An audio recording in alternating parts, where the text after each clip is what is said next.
لقاءاتنا متواصلة في طاولة النجوم. معنا أحمد العوفي، رحب فيكم الشبكة الإعلامية. اليوم احتفاء بكم أنتم نجوم المملكة للشباب اللي رفعتم رأس الوطن عالية. وشيء بسم الله الرحمن الرحيم. نشكر منتجع الرحاة على استضافتهم، على تكريمهم. هذا الشيء مو غريب عليهم، على الشعب السعودي. يعني احنا سوينا انجاز للوطن ونشكرهم على استضافتهم، وهذا شيء مو غريب على عيال مكة. أكيد رافقتكم ظروف صعبة أيام كأس آسيا، وخصوصا المباراة الأولى التي خسرتم فيها، لكن أثبتتم أبناء المملكة دائما عند الموقف. كان حلمنا الوصول أيضا لكأس آسيا، لكن الأقدار شاءت أن نكون في كأس العالم. الحمد لله، هي كبوة جواد.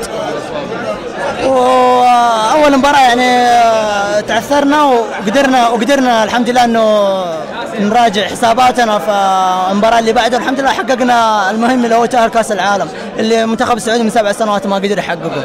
يعطيك العافية، شكرا لك إتاحة الفرصة أبو حميد. الله يخليك.